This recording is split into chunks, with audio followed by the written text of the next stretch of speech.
Oh, that was so crisp on this. That was so It was literally, it was like... What's up, YouTube? You boys are back again for our 11th episode. It's crazy how we can't remember every week. But I think it's our 11th episode. Welcome again. Thank you to our now 39 subscribers on YouTube. We love you all. We plan to have you all in a room one day. Guys, let's get to 40. Let's get to 40. Let's get to 40. Like, it's really not that hard. If you're watching this right now, you're not subscribed, you could be that person to change our lives. I reckon we're going to go a 40 subscriber giveaway. Guys, I'm going to give away the rest of this empty can for the 40 subscribers. Signed by your boys. Major sponsors. Shout out to our major sponsors, Kickstart Creative. Go to them for all your graphic design needs. Iron Raw. I just decided today that I'll sponsor the podcast. And yeah, that's. I'd like to thank Iron Raw in advance for writing up our workout programs. Obviously, we're gonna have to look big for this podcast, aren't we? Like me. Yeah. So we have a very interesting guest on today, Sami. Yeah, quite the man. And I've come to learn that he's quite the decorated man.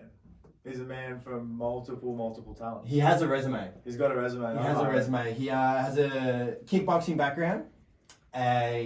He's a rapper. Yeah. He's a rapper. That's 2 rappers in a row. Football player. Yeah, he plays footy, plays cricket. He does it all. We have play basketball? Not very well. Dabble a little bit of basketball. Yeah. He is now a dad.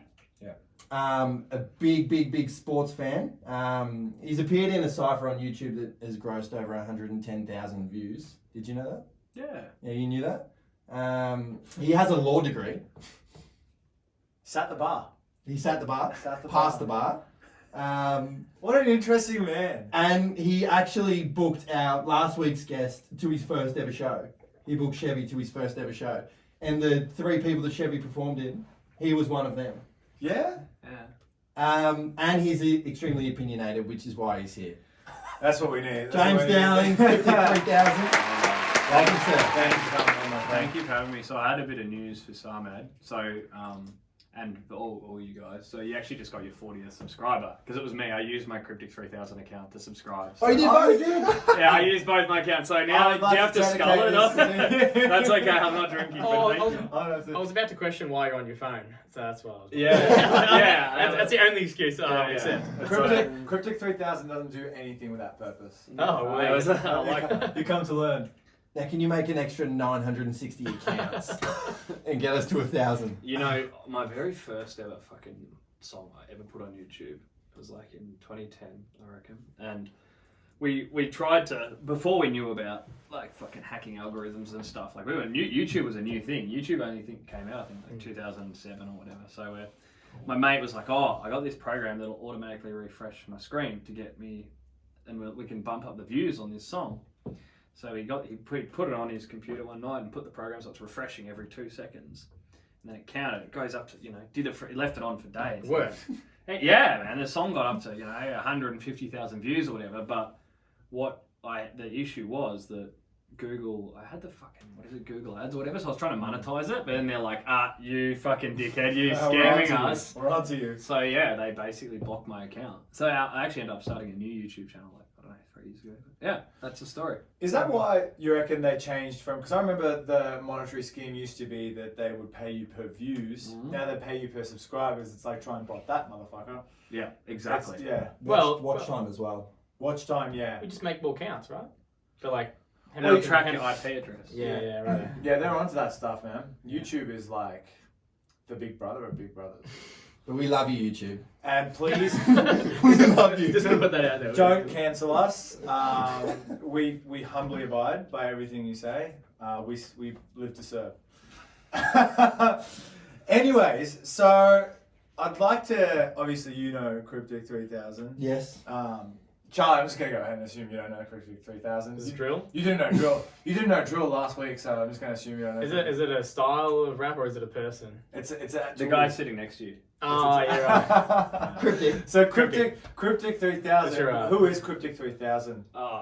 As a man or as an artist? As an artist. As an artist. Fuck. Oh, I don't know, mate. I just make You know, people are like, okay, I've always thought rap is the weirdest thing, right? Because you hear like, if you ask the public perception of what a rapper is, they'll think, you know, like flashy teeth and gold chains. Battles.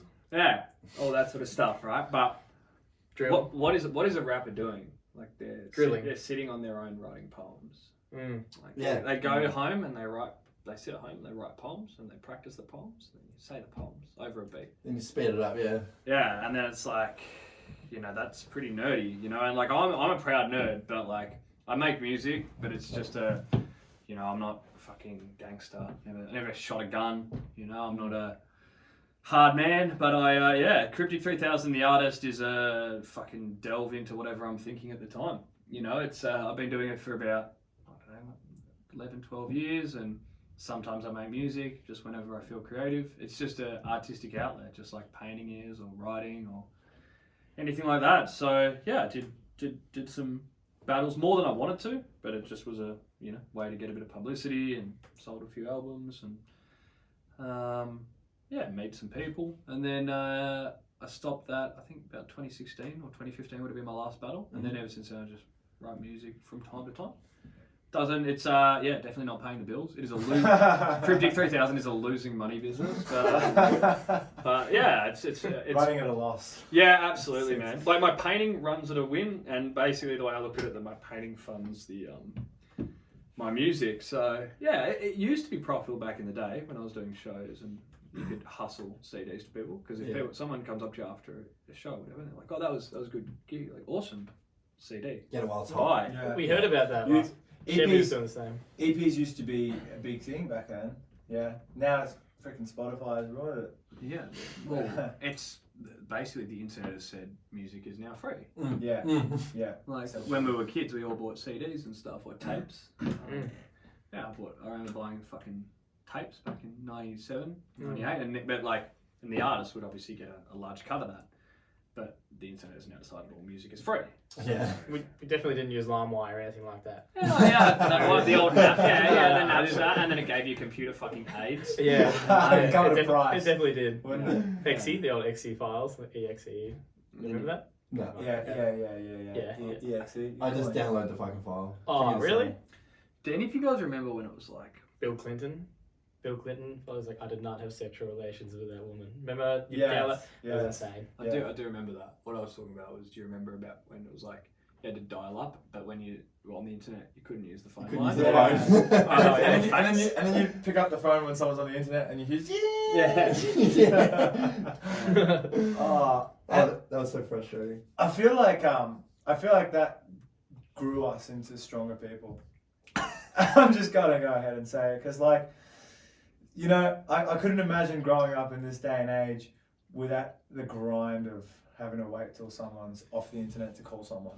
This is what I say to Mason. I say, like, he just watches his shows on Netflix, right? He just pauses it, goes and does whatever he wants. Whenever he wants to pick up the show again, he'll just put it on. Oh, I want to watch another show right now. Look through thousands and thousands of options, choose one. And I'm like, nah, bro, you don't remember how it was. But you actually had an interesting take on this during the week when I was speaking to you about, not that exactly, about who raised who. I said to you, boomers are fucking stupid. Boomers are the dumbest generation. And you said, yeah, but you got to remember who raised them. Oh yeah. Would you like me to continue on that topic? Yeah. All right, cool. So what I was saying to Matt was like, I think, you know, we will look at, it's very popular now with COVID, right? We'll look at, this is a little side note. I hate when people say, oh, you know, wake up sheeple, or you guys are all sheep, because it's like, all of us were taught through school and by our parents to be analytical and to question and to look at the source of this and to look behind the motives, and we were taught that way. But that's because, like, if you look at the generation our parents grew up in, they grew up in like a generation of abundance, mate. Like, if you look at the generation that their parents grew up in, they were like after the Second World War. You know, I'm sure we've all had grandparents or great-grandparents tell us the stories of, you know, they weren't able to get food that week, or like they weren't sure if there was going to be hot water. So what their focus on telling our parents was about, follow the rules and be orderly, and, you know, because someone might fucking shoot you, you know, it's a totally different upbringing. And then you go into like the 60s and flower children and LSD and all that sort of shit. Counterculture. And yeah, exactly. But people are starting to think and explore and analyze and question, and then we go to school and we grow up with people, and we've got the entirety of the information ever compiled in the history of the universe right there, and we've all got it in our pocket as well.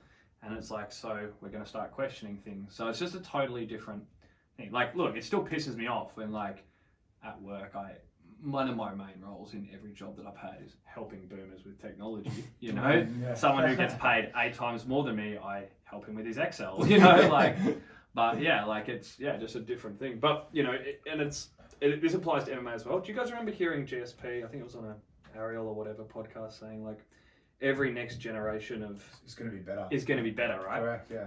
My you should see my daughter on my smartphone. She knows how to swipe. She's 13 months old, bro. Mm. She can like.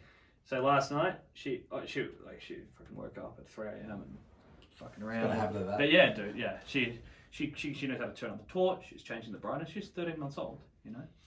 I noticed the gap between like use of technology, even like the kids a few years after us in school. Like, I was never any good at making memes or anything like that. Or like cropping on my mate's like head out and chucking on another picture. And I don't know if you remember, but like a few years ago coming up, like it would just be a fun, like a good gag. It probably still is, just to stick your mate's head on something else or whatever. And I had no idea. Like everyone's just making all these. This beer's heavy, man. Everyone's making all these.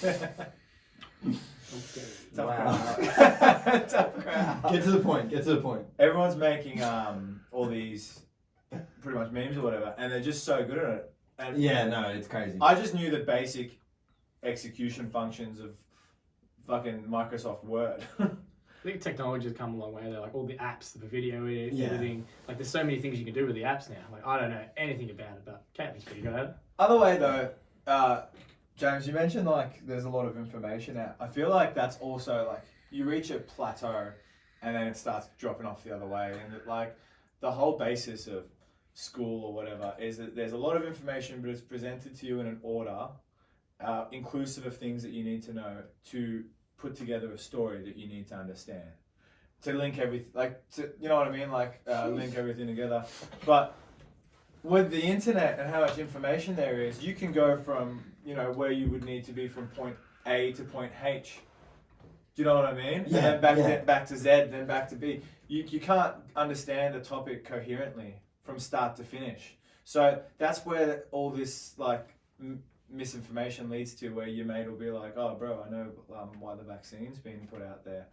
Do you know what I mean? Charlie's just ready to. Charlie's about to Google it right now. It's just you're not anti-vaccine, are you? Nah. You're not a fucker, are you? Should I be? Nah, I'm not anti-vax. I'm not anti-vax. But the classic anti-vax would be like, no, I'm not anti-vax, but I'm pro-choice, and everyone's like, I don't trust this guy. He's definitely. Well, what are you, anti-vax. Charlie? What am I? Oh, I am anti-vax. No. The lizard man and Bill Lizard Gates, man, yeah, I'm starting to think the about it. Rothschilds or whatever. Yeah, it's all part of their agenda. He's not that deep in it. Nah. This is the thing that annoys me. Like, you know, like the Rothschilds thing. That is like that's been going on for 200 years. Like, I only looked into this last night because I kept hearing conspiracy theorists talk about the Rothschilds. They're just like a British Jewish banking family, and it's rooted in like anti-Semitism, and that's why. But now it gets propagated by people who are sharing, you know, this stuff. And I really liked your point you made, Samad, because it's the value that I see in higher education. It doesn't matter what content you study, right? Whether you study fucking pharmacy or law, or fucking whether you're training to be a builder or a PT, whatever you're learning, right? It's about it's teaching your brain ways to think and analyze and process information. So the subject matter is never particularly important. It's the order in which you're learning. And I think that, like, there's this great meme which sort of ties into this. It was, you know, some chick, some PhD, genius fucking pharmacist chick posted this thing. It was saying, you know, stop saying you researched it. I highly doubt that you even know how. Did you compile all these different sources and then basically look into this? And it's like, but nowadays it's very easy to be led astray by the over volume of information we've got. So I'm kind of rambling, but I hope you get the No, point. 100%. We were talking about that last week, I think. The research thing is funny because, like, I think when a lot of people say do your own research, they're saying don't just look at the news. That's what they mean. But when you're actually saying that, like, especially depends on who you're saying it to. Like, me arguing with Sarmat about research is the most ridiculous thing in the world. He could read a study about pharmaceuticals and vaccines and this and that. I could not. There's no way I could actually do a study on it. Do you know what I mean? Read a study on it, but you could, because it's that higher education, what you were talking about. I think what's important as well is that, like, the amount of work that goes into what builds these things is astronomical, like generations apart. And when someone says, like, just do your own research, as in, like, just look a little bit further than the news, that only gives you enough to have a small conversation with. Not enough to fully, like, methodically understand, like, what's gone into it. So someone will be like, oh, well, one aspect I understand is that, like, they'll talk about the political agendas or something like that, which maybe you don't necessarily need research to understand, but, you know, a good public relations degree would help you with that. I think the most important thing is that when you're considering a certain topic, you never consider all the factors in it. And a simple Facebook post or Instagram reel or something like that won't give you all the factors. Telegram group. A Telegram group? Shout out. Shout out. What's Telegram? The Telegram. You know what a Telegram? Wow. This new. You really are off the grid. I'm 31. Am I past it? It's like a WhatsApp, but Okay. it's On steroids. You don't dabble in crypto, do you? yeah. My mates and I put so we have a punting group, and yeah, we decided to chuck $50 each into crypto. Yeah. It's a very, very small amount. There was one guy who just said this is bullshit. So Yeah. This is too much money. no, dude, we chucked in $150, and now it's sitting at about 110. So What'd you invest in? Cardano, Dogecoin, this was when Dogecoin was hot. It was honestly, it was $150 in the pokies. Check back on it in 10 years. I mean, it might work. Honestly, It might. Yeah, if it makes it, there's a good chance it could. Sarmat's one of those dudes who just got into crypto and he lives Think in the crypto world. right now. Think the world of it. Yeah, it's I haven't been burnt by it hard enough yet. it's a It'll come. Almost. it's a very speculative bet, mate. So like I enjoy investing. Mainly I'm pretty conservative, right? So my main investment is paying off my mortgage. Very safe. Like, I bought my house for unders.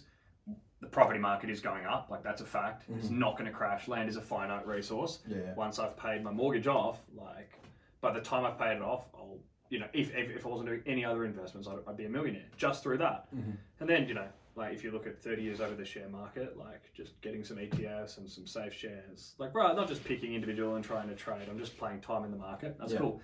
The crypto is like, it's like betting on a fucking 100-to-1 horse. Yeah. Like, I'm not against that. Don't get me wrong. I'm fucking happy to put Oh, bet put betting money on on a horse. 100-to-1. Yeah, dude, I love betting on horses, but it's a highly speculative investment. So I wouldn't put any more money into crypto than I'm willing to lose. Whereas I would put more money into shares than I'm willing to lose, or I would put more money on my house than I'm willing to lose. Yeah. But I suppose, for me, the only off-putting thing with shares is it's not as lucrative. That's all. It's a long, slow game, mate. It's a long slog. You got to be in it. So I find it's worth being in both. Yeah. You know what I mean? Like for the security of your kids, and Put 50% in one and 50% in the other. 70-30% being stocks. Yeah. Hey, dude, it just depends on your risk appetite. Yeah, definitely. My risk appetite is low. With regard to my money, just because I'm like, You like money. not particularly. I like what money can. I like what money can do. Yeah. But if you have a look at, I was saying this to Matt the other day, like, all my clothes I own are $5 Kmart clothes. I don't have fancy shit. But if I save up enough money and I get to 42 or 43 or 44 or 45, and then I don't have to work anymore, I don't have to go to work, or I don't have to run my own business, but I can for a bit of fun. But it doesn't matter what happens. So it's like, what do they call it? It's like a FIRE thing. So yeah, financial independence, retire early. I don't know if any of you guys have heard of that. Yeah. They talk about having fuck you money to be able to your boss says, "Oh, I'm gonna do these papers." It's like, no, fuck you. Yeah. I don't need your money. Like, Fuck you, money. I like why? it. Why? Well, That's what Conor McGregor, like, Yeah. that's one of the first things that he got. You know what I mean? Fuck Like, you, money. Fuck you, money. When he jumped over ship to fight, what's his name, Mayweather. Floyd. Yeah. He pretty much got fuck you money and said fuck you to Dana White. $100 million. Now UFC is his project that he does for fun. Yeah. And I think that like that's when working can be fun. When you don't need it. Yeah. Yeah. 100%. Definitely. But to go back to what you were saying before about like higher education and stuff. So you do have a law degree. Yeah. You passed the bar. I didn't pass the bar, so it's a bit different in Australia as Okay. compared to, but the bar in Australia is a bit, it's complex. So I can go into it briefly if you want to, or I can choose not to. Please. Okay. You were hoping that Mr. Oh, Higher no, I really education, didn't want you to. So like, okay, in Australia, so straight out of law school, you have to do what's called like PLT, which is like a 12-month course to get a practicing certificate. Yeah. 12-month course to cost 10 grand. I didn't do that. A lot of people finish their law degree, maybe 60-70% will go and do PLT. Okay. Which is like a postgraduate course, which is like 1 year. It's just to give you the law degree teaches you more like the theoretical, whereas the PLT gives you more the practical of the day-to-day being a lawyer. Once you've done that, you can be admitted. Great. You go to the Supreme Court, you're paying $1,000. You guys are learning. There's not a lot of money in law. It's a lot of it's prestige. It's not money. Okay. Until you're 80, right? But it's you go to the Supreme Court, paying $1,000. Yeah, boom, you're a lawyer. And then, technically everyone starts as a solicitor. But if you want to become a barrister, you have to do what's called a bar readers course. So you follow another barrister around for 6 months. And then as a barrister, as opposed to a solicitor, generally, well, a barrister always works for themselves. Generally, a solicitor will work for a firm. So you're just an employee, right? Mm-hmm. But it's just like a barrister has to get their own work. But the hard part about being a barrister, which is like, because you're unless you've got other mates in law, solicitors, they're the ones who can refer you cases, give you work. Otherwise, you're going to be out there hunting for your own work. So that's the challenge of that. But yeah, A lot of the time, like barristers, the role of the barrister is to come in fresh, and the solicitor's done all the casework, right? The solicitor does all the Nitty-gritty. it'll be a firm. A team of solicitors will do all the nitty-gritty from the graduates doing discovery, which is like, here's 20,000 emails and letters and phone call recordings. Go through all that and find all the facts out. And then you've got to go through this and look up the relevant cases and this. And then the barrister's like the guy at the end too. The barrister's the full forward. There is a fly. This is why. This motherfucker. It's right here. Don't let this distract He's you. next to you. It's distracting me. This is just It's definitely got me. this is just a regular occurrence now on Onlockcast. Let's get the reflex. He's out. He's gone. Hey. Goodbye. He'll be back. So yeah, you did your law degree. Yeah, sorry. I knew that it was off topic, but yeah. No, that's okay. And you're not a lawyer now. Nah. Why did you not pursue it? Fucking pays pretty ordinary at the start. It's a lot of hours. So, okay, this is my fucking negative arsehole view towards work. Started when I was 10 years old. I was working part-time at a chemist as a fucking delivery boy on a bike. You were 10 years old. Yeah, slave labour, you know. A lot of businesses are into child slavery. Look at Macca's, Kmart, they love it. Yeah. But yeah, so yeah, I was 10 or 11. And anyway, so I was doing my delivery. I got $5 an hour, right? Cash back then. $5 an hour. Well, in fucking the year 2000. 20 years ago. Yeah, Considering inflation. $5 an hour cash, 10 years old. Yeah, That's not bad. Hey, in 2000 it was fine. Anyway, and yeah, like I realised anyway. One day I needed to take a shit, so I took a shit. I sat there. My shit took 5-10 minutes, whatever. That's where all good realizations happen. Yeah, and I realised, wait a minute, I just earned like 60 cents for this shit. I'm like, fuck. So no matter how hard I work, no matter what I do, I'm getting a set fee for my hour. No matter how productive I am, how many deliveries I do, no matter whether I smile or frown, no matter what my mood's like, I'm getting a set fee. And so, anyway, I basically became a bit of a fucking negative arsehole towards work. So during my end of my law degree, I was working in B2B sales, which is what I do now. And it was basically it was just account managing and advertising. You basically fucking call people up, email them, like, hey, do you want to do this ad? Yeah, sweet. Yeah, and then you get a commission off that. So, yeah. You feeling missed that? Yeah, no, sorry. Yeah. You want a second beer? That's my second one. It's one too many, I think. Realization. But yeah, anyway, it was basically like, the issue for me was with law, it was like, well, I could take another year off and study, pay $10,000 for that, and then get a job, because I only wanted to do criminal, and like I wanted to start as a solicitor, and start a job for $50,000 a year after all this study I've done, and I'm getting paid less than a dude at Coles. Or I could just keep going with what I'm doing and try to race to the end, which is the end I was talking about with my retire early. Because I realised if I wanted to play the lawyer game, I'm playing a long game, and I don't want to spend my whole life working. So yeah, that's why I didn't pursue it. I figured I could make better money, quicker money in B2B sales. I don't particularly love it or enjoy it. It's just a fucking means to an end. But I've always felt that way about paid employment, as opposed to, you know, school or uni or fucking, you know, when I'm playing footy or kickboxing. That's something I'm doing because I want to do it. You know, like I'm electing to be there. Work is a necessity. I need money because if I don't have a house, I'm gonna freeze to death. If I don't have food, I'm gonna starve to death. If I don't have fresh drinking water, you know, so it's like it's a need, mate. You know? So yeah, just means to an end for me. So You mentioned that you heavily stalked your art as well. It's pretty good stuff. thank you. You had an exhibition. Wow, you have it? Yeah, I did have an exhibition. I do my research. This year, yeah. It's worth fucking time. Very good. Yeah, but it was really impressive because it's like very, very diverse too. But you're saying that pays the bills. So no, it doesn't pay the bills. That pays his rap career. It pays his rap career. So no, it does not pay the fucking bills. But it is a profitable business.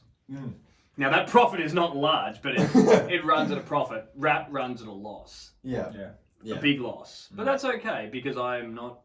I sort of came to the realization and acceptance. Acceptance is a big thing in your life. That a while ago that I'm never going to be a popular rapper. That's okay. Yeah. I'm happy making music that I think is good, and if I like it, and there are great. If a few other people like it, awesome. But if I like it and I'm happy with the product, then I'm happy. Why do you think you never blew up?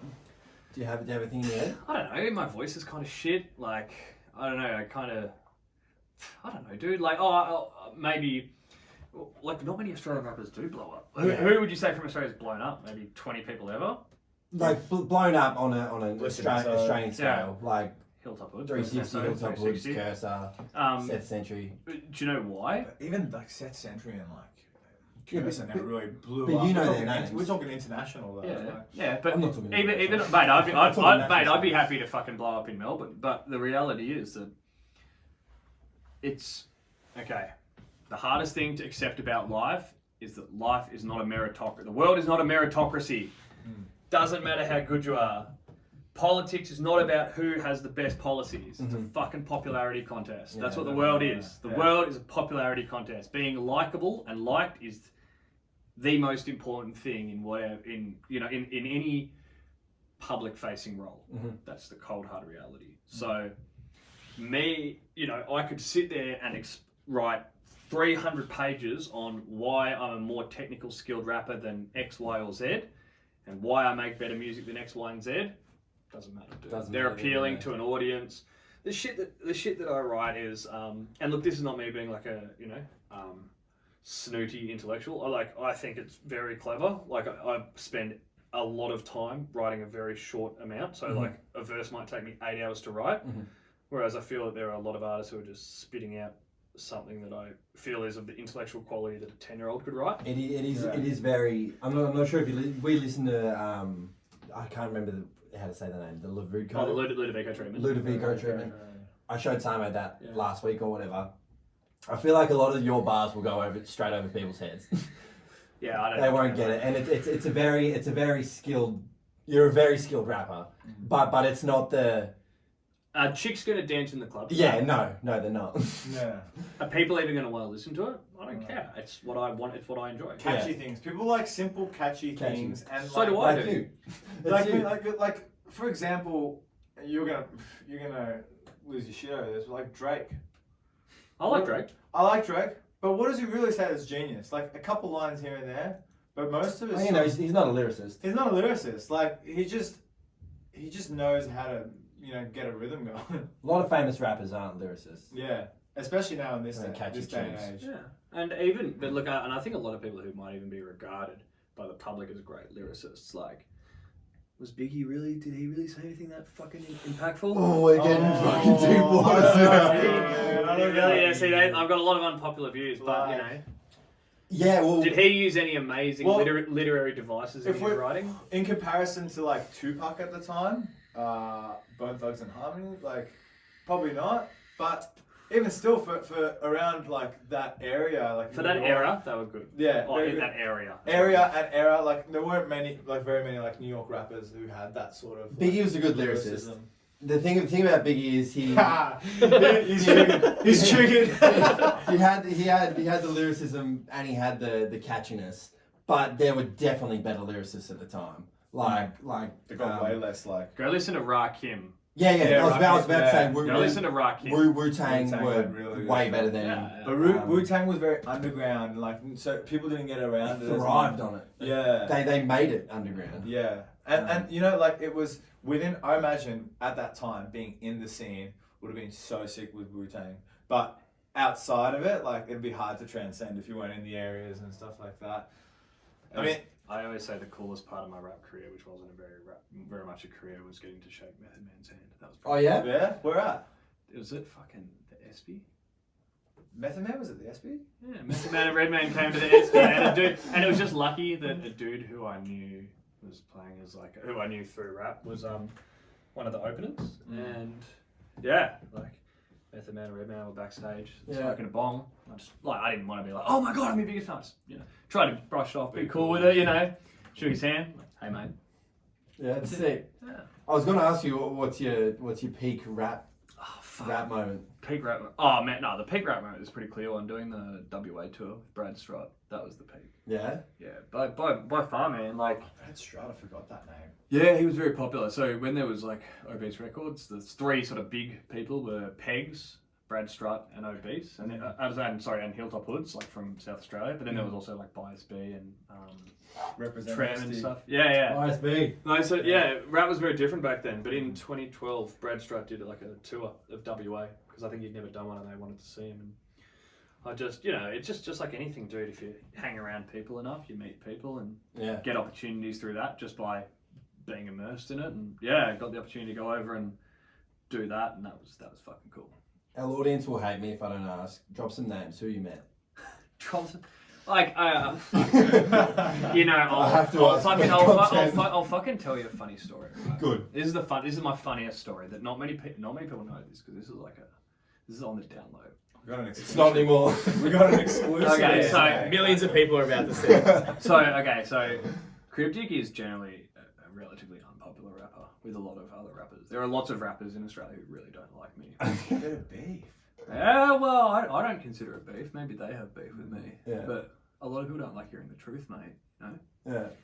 Sometimes there are uncomfortable truths that, I was dumb enough or brave enough to say. To point out. I like where this is going. Yeah. Anyway, so my mates were playing at an Obi Trice gig. Obi Trice came out, and it was put on by this guy. I'm not going to go into it, but look, the funny part of it was Obi Trice said.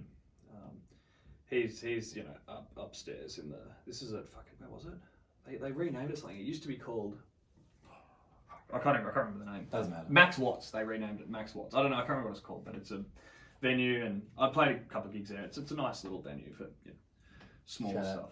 Yeah, shout out. Anyway, so I end up getting kicked out, so I don't think I'm their biggest friend. So anyway, so I fucking Obi tries up there and says like we need to get some bottles. We need to get a bottle of Hennessy, I think they're drinking. So he's like go down, and like I knew they had a tab, so I went down.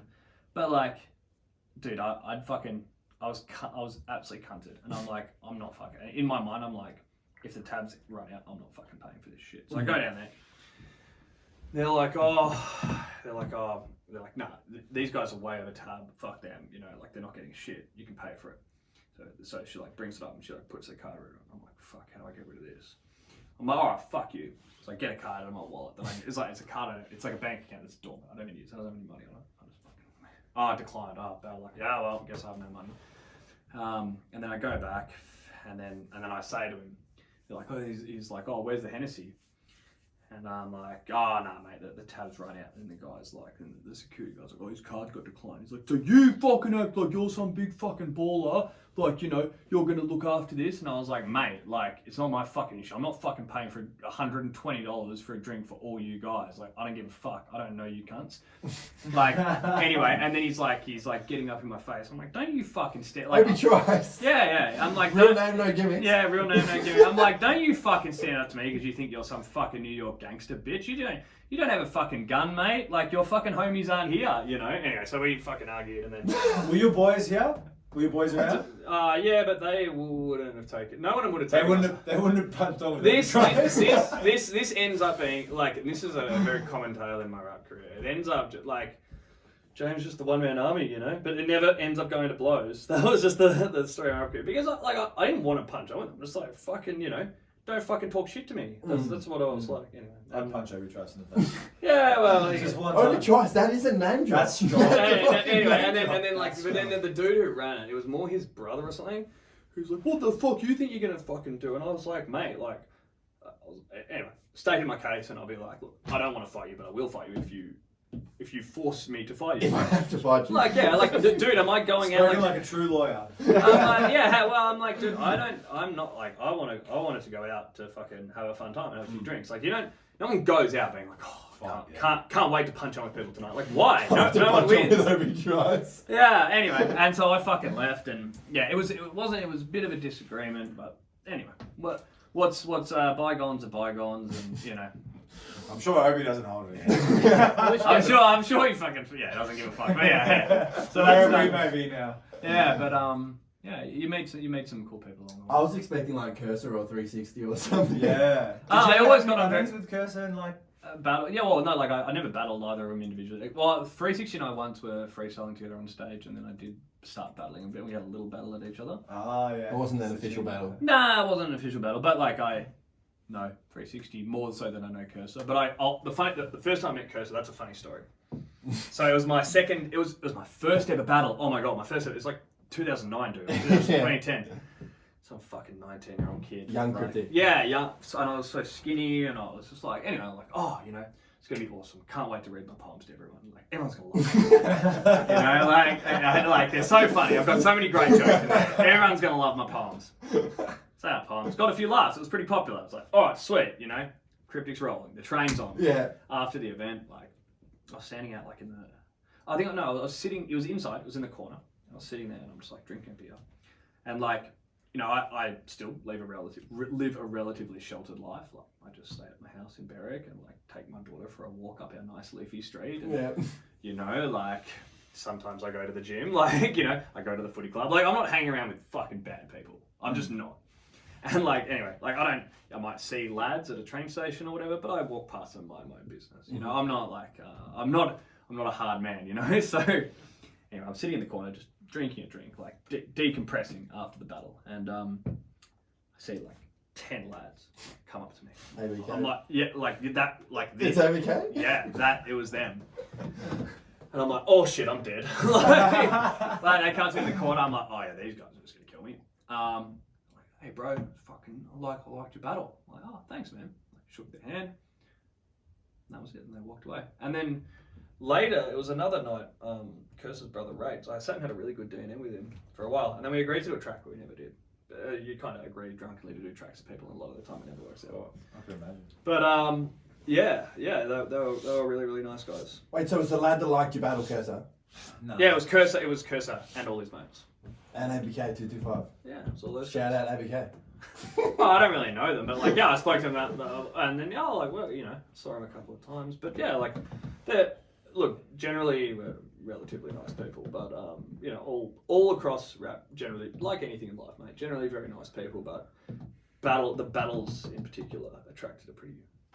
People who have a chip on their shoulder, mate, you know? People who are like, oh, I can't wait to go out there and take this guy down. Yeah. It's like, is that really what you want, man? It should be about you doing it for yourself. Is there like a sort of like a stink in the air of hostility? Oh, testosterone in the air? It's very Have you ever been to fight shows? Yeah. I hate it. You can't. You just can't. Like, You can't be zen there. Everyone's I just hate up. it. Everyone's up. That's why I Heightened. That's why I don't want to go. Because even like, dude, I don't even like watching the UFC at the pub.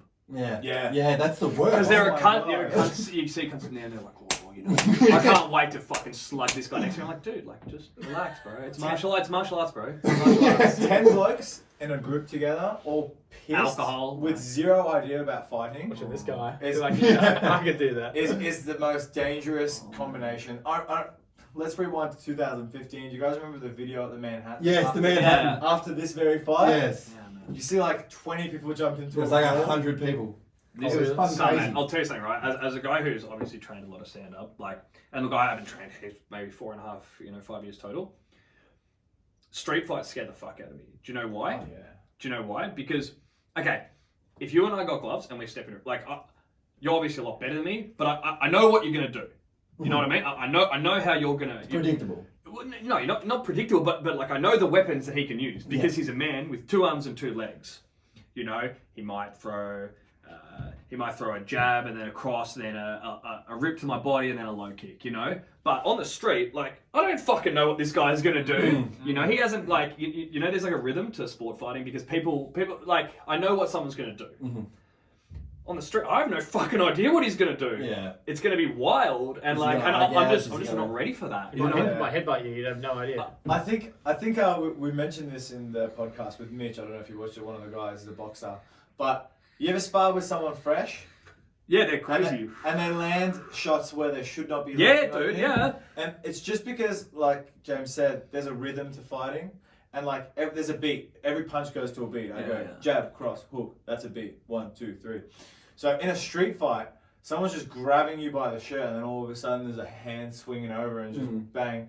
Like, on top of that, they can bite your face, smash you with a bottle. I'll give you a great example. This is a funny story. Now, this street fight happened to a friend of mine. Of course. This is like 4 years ago, right? So the friend of mine was walking. Where was I? Anyway, it was near the. Where was I? At home. The friend of mine walked to the CBD. It was somewhere in the suburbs, and the friend of mine got a pizza, and anyway, some drunk dude came, and I was drunk, and he was sitting down, and I was walking out with my pizza. The friend of mine was walking out with his pizza, and stood on this dude's foot, and the friend said, "Hey, sorry." And the dude just went fucking ballistic. Anyway, so the friend kept walking up the street, and the dude was just hollering abuse at him. So the friend said, like, mate, shut the fuck up. Like, what are you actually going to do? You're 50 meters away from my friend. And so the guy who was sitting down starts fucking piss bolting towards the friend. And the friend's like, all right, I'm just going to put my weight down. The friend said, I'm going to put my weight down. And as soon as the dude comes, I'm going to throw the hardest 1-2 straight down the pipe as I can at the assailant. And then, anyway, the friend ends up grabbing the assailant in a tie clinch and starts kneeing the absolute fuck out of the drunk guy. But, like, the drunk guy doesn't know what the fuck to do in a tie clinch. Yeah. The drunk guy starts landing right over the top of the clinch to the head. But of course. So friend, whilst he would have definitely won on the scorecards, ended up getting fucking contusions all over his head from a bare knuckle because. Did friend go down? Nah, friend was fine. Friend fucked this guy up. But yeah, I'm surprised the guy didn't go down. I don't as an onlooker, I was very surprised how many knees a man can take before going down to the face and As body. an innocent bystander. Yeah, man, but this is the thing. You don't know what fucking drunk guy's gonna do. 100%. Definitely. 100%. I Now, can't believe I just said that on live. that was I could get my friend in trouble. that was good. No, it's you're okay. friend in trouble. It's not like we gave any names, so Shout out, friend. whoever you are. Call him Fred. Fred. Now I know you have some good opinions on many things, as I said at the top. Our friend Charlie over here also has some really good opinions on lots Friend of of a things. Friend of a friend. He also has My friend of a friend's opinions. good opinions on stuff. So, you said to me the other day you are completely anti-gun. Yeah, fuck guns, dude. No one should have guns. Our friend over here is pro-gun. I'm pretty sure he has 10 guns. It's a friend of a friend. A friend of a friend. Sorry, a has friend 10 of a friend has 10 guns. Yeah, that's right. Legal guns, by the way, YouTube. What is your opinion? Like, Well, just like, nobody should have guns. Like, that's what someone who doesn't like guns would say. But if someone likes guns, then they're going to be like, oh, I like guns. Guns are fun. We like guns. Yeah. Not when they're killing someone we care about or killing people in general. Gun deaths aren't always good, but... Do you think we should have guns? Everyone should have the right to bear arms? Well, maybe it's not as apparent in Australia, but maybe, Australia's pretty docile. But in America and other countries, it's really apparent. And I think it is an essential part of democracy, like the citizens have the right to bear arms. Are we docile because we don't have guns? I think Australia's just pretty docile. We're pretty laid back as a country, right? Like, we're not really worried about the government. Well, the main reason we have... Yeah, go on. Could the fact that there's no threat of death make us docile? I think we're just laid back. And that could just be speculation, but like if you ask any country, like any other country, what they think about Australians, they think we're just laid back Aussies, have a shrimp on the barbie, smoke a bong, just like completely laid. That is their view of us. That is their world. They think we're taking the piss out of each other. They think we're taking the piss out of everyone. Yeah. Like they do not think of us as a hostile nation. They just don't. Simply, they think we're laid back. We are for the most part, right? So what do you think about guns? JR, Cryptic, 3000. Okay, so my view towards everything is rooted in utilitarianism. And utilitarianism is very unpopular with philosophers. Do you know, you might not know about this, Simon, I presume you know about the trolley problem? Do you know about the trolley problem? no. So, okay, for all of our benefit, the trolley problem. I have this on my fridge because I showed it to my wife. She hadn't heard about it. Okay, so the trolley problem is, or the lever problem. Oh, yes. Yeah, the lever. train. So, the train, exactly. Yeah. There's a train and it's going. One person. The train is going along the tracks and it's going to kill. If not diverted, the train is going to kill 10 people. And then there's a there's a side track and you're standing there and if you pull the lever, you'll divert the train and it will go and mow that one person down. Now, if you ask most philosophers, like I think 65%, that's rough, but that is, I've read that, is would say, no, the fact that you're taking the act to actually kill that person is immoral.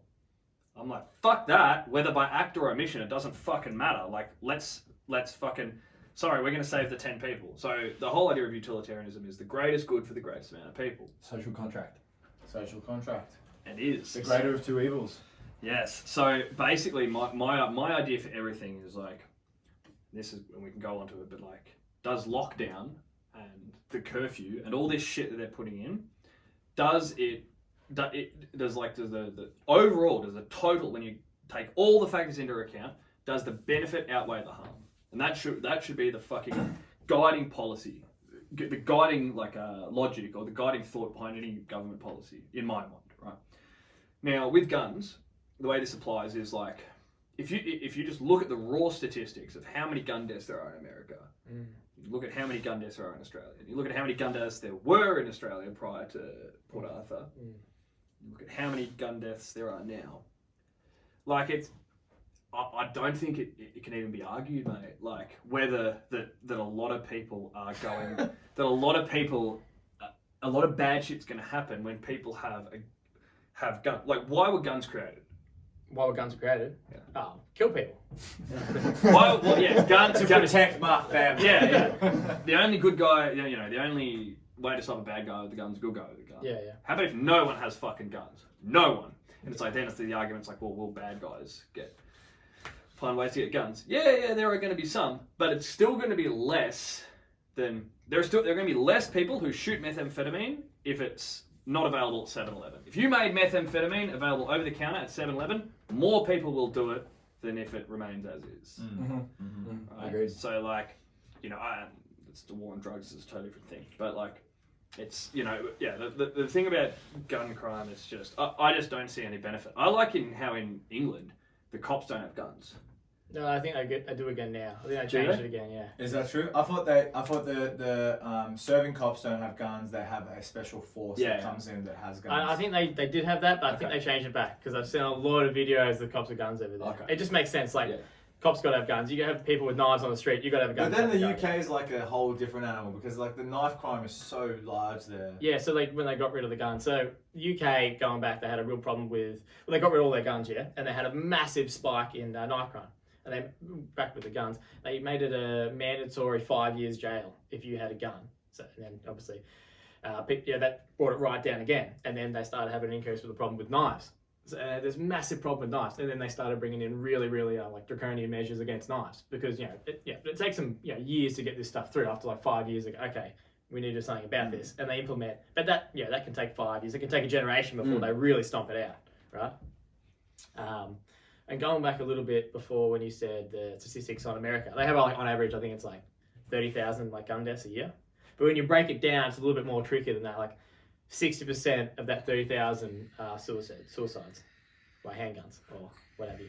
And the other, I think it's about 30% are gang-on-gang black crime. And then the other 10% or so is made up from like just one-on-one shootings, other things. And then I think it's like less than 1% is the mass shootings. It's crazy when you break it down, but like obviously, I think it's like 200 or something in one of the years, but like obviously 200 is like still pretty bad. Like mass shooting, I think it's like 4 and above or something, but still a crazy stat. Yeah, I'm a lot less worried about Columbine than I am about my daughter when she turns 3 going into my drawer and going, oh, what's this? Bang! Yeah. So common. Quite common. Very common. Well, like I'm a big advocate for even like just responsible gun ownership. Like that, obviously, that should never happen in a responsible household. And like even people, like there's a lot of people like they don't have background checks and background checks in America and a lot of states, and that's just crazy. Like the fact that someone like imagine the most psychotic person you know being able to just go up and get a gun, like that's their right. Like that's completely outrageous. And I think there should be background checks and all those things, logistically, because it just makes no sense to not have that. So you. I gather that your arguments are like, the harm might not be as bad as it's publicly portrayed. What are the benefits of guns? Benefits for guns? Shooting, shooting at pest animals. I can see that. If you own a farm, shooting a pest animal. Yeah, well, in America, I wrote something down before. What else?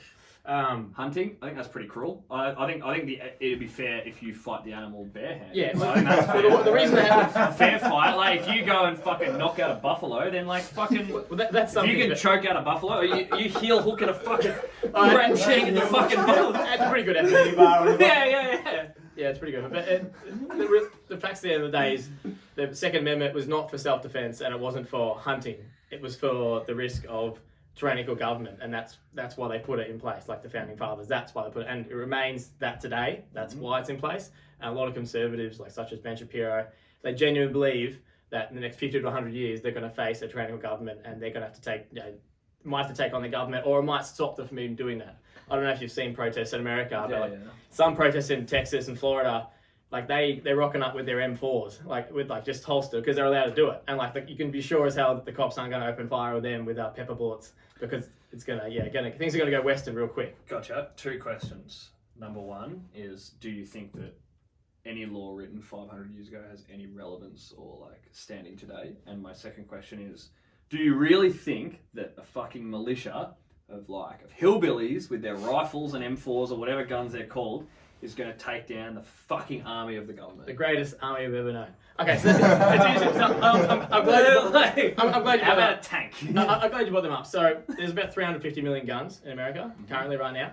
And it's not as easy. It's more guns than people. Yeah, it is. Because there's 320 million people in the United States. So the thing is, if martial law gets declared and they go, okay, martial law federally, like nationwide, we're going to take back all the guns. So if they're going to disarm all those people, you think those, say 100 million people have guns, you think they're going to just happily be disarmed? Like you're going to have to, realistically, you're going to have to kill them to take their gun from them.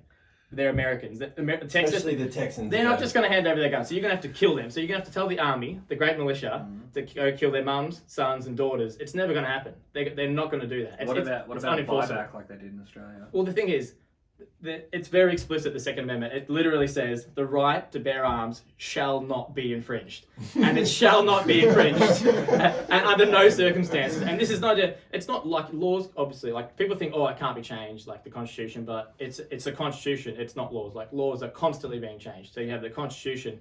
And when the Founding Fathers were not idiots, they took in consideration everything what happened in the world. Like they took the best parts of Rome, they took the best parts of all civilizations, and they put in all their best things and what they thought was going to created the greatest superpower the world's ever known, right? Mm-hmm. America still is today, arguably, and that was the outcome. That was the outcome of that. Yeah. I got a question for you. Yeah. So, and this is like, I suppose it's hard to generalize because one's a communist country and one's a democracy. But if you're saying martial law, that's then treading onto communism, right? Mm. But what about, let's say, like the Iranian Revolution or the Tiananmen Square shooting, where citizens were revolting or like with their voice revolting against the government, and then they were massacred as like a display, which, Yeah. you know, like you're saying, so they're not going to kill their brothers, their sisters, but what about a group of, what about a group of extremists just get wiped out by the US drones as a display? Do you think people are likely to fight back if they just see like a single drone just wipe out maybe 100 people in 2 seconds? Well, we all saw what happened at the Capitol, right? Imagine if every single one of them had guns. There goes your government. Government's gone. I don't. If you had 50,000 people marching on the Capitol in January. Yeah, I think you had like an untold number of people. I'm just going to say 50,000. Like, arguably, I don't think, but maybe some of them had guns, but they were basically unarmed. If they had guns, that is government gone. That is every single politician dead. In my opinion, I would see that as a national threat. In which case, F-250 jets would come and wipe them out. If they got there in time, they couldn't even get there to save the Twin Towers. But he's saying it's only used for a tyrannical government. So there's like it's not a national. It is a national threat, but it's a. Well, but what he's suggesting is if a bunch of citizens are approaching White House with guns, with malicious intent against the President of the United States, I think you could notice a mass number of people gathering in the most populated city on planet Earth. It's possible, one of the most populated cities on planet Earth. I mean, for example, you saw how they shut down the protests here. Do you know what I mean? So you would have to consider that you have to coordinate all those people coming together. You would have to coordinate the approach to the White House because there's gates. I'm not sure if they have a perimeter lock when they notice these things. So they would have to get past each perimeter. And I would believe by that point where they reach the White House that the army would be aware of it. Because even the storm on Capitol, the army were... Yeah, I'm not saying like it was going to happen. I'm saying that it puts the thought into the government, like if they do have that power to do that. I'm not saying like, maybe they would just, as for national security, they would come and just like bomb it or shoot them all down. But like, it's still, the proposition is there. I think when you're talking about like a protest going to the White House, like how could you justify killing a bunch of protesters, a bunch of citizens? But if there's people who I suppose you could class as heretics with guns going to the White House to shoot the president, that would be a national security. Oh, yeah, for sure. In which case, I would imagine the most powerful army in the world could take out. That just happened. No one will ever see that. Yeah, I mean, like, it's all good and well to say this is all just hypothetical. It is hypothetical. But I suppose my point is that if it ever came down to a government being overthrown and the choices were wipe a whole bunch of people out or get overthrown, I would imagine they wouldn't hesitate to wipe a bunch of people out. But I think what Charlie's saying is that like the government has got that threat. Yeah. Do you know what I mean? Our government does not have that threat. Well, the thing is, when you relinquish that, so like they want to ban assault weapons, which aren't defined. So like it's a slippery slope. You take away the machine guns, and the next thing they're going to want is to take away, fully automatic handguns, and then they want to take away semi-automatic. It's just like a slippery slope, and they just don't want it infringed under any circumstances. Yeah. How does this sound? Fuck the slope. Drop it off a cliff. Everything can be bought. The world revolves around money, right? Yeah. Right. Everyone wants and needs money. So what they did in Australia, a lot of people in 1996, we were kids, but people didn't want to give up their fucking guns. So only 1/3 of the guns got handed back, right? Just so we're open. But 1/3 of the guns that are registered got handed back. Yeah, but the government just buys them back. And but then if no more guns are available for sale, like there's no Gunther's gun shop down the road. Do you guys watch Always Sunny? No. There's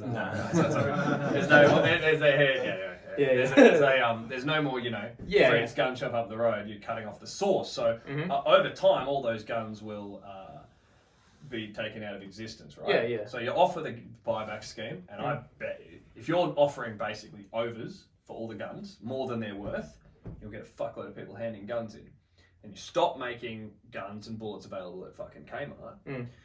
you're cutting off the source. And the thing is, it's like, look, man, the way wars are fought now, like a militia with guns are not going to fucking do shit. If you look at like, I think it was in Ukraine recently, like Russia were fighting Ukraine in some little argument or dispute or whatever, and they shut down the whole power to like a whole city. The whole city, yes. They shut down the power. Wars are fought differently now, man. It's a much more cerebral level than, World War One and World War Two. Like, which country has the best factories to make the best tanks and guns and the quickest? Now it's like, which country has the best technology? Yeah. Which country can shut down the other country's defense system? Yeah. How can how have you got, if they've got fucking drones and shit coming in? A militia of angry rednecks, when you take their guns off them, aren't going to be able to fight back. And the thing is, my view is that, like, you can't take the guns though. You're never going to be able to take their guns. Yes, you can, dude. Out of their cold, dead hands. No, not out of their cold. You don't have, like, not out of their cold. I'd grab any Texan with a gun and ask him who's going to let you take his gun. Let me ask you something right now. You just phase it out, dude. You just phase it out. How many people do you think didn't want the vaccine who were forced into getting the vaccine? You could phase it out. Yeah, 100%. But I'm saying that it's unconstitutional and it'll never get through. Like they'll never allow it because it explicitly says, like, the only thing they hold higher is their freedom to talk and say what they want. It's like, yeah, you could do that and it probably would work, but they don't want that for very explicit reasons. I don't know enough about American law, but I don't know if the Constitution can be changed or not. Well, it's not the Constitution, it's an amendment to the Constitution. I believe they have like 4 new amendments to the Constitution. Yeah, so it can be changed. So yeah, look. Yeah. Yeah, and look. It can be done.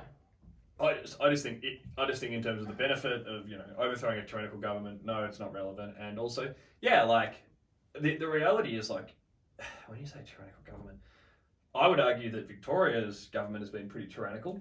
Yeah, that's what I was saying. Like, there are no checks and balances. Like, basically, Dan Andrews had pretty much unfettered discretion to make the laws, and just like, and look, and so many of them just don't make sense.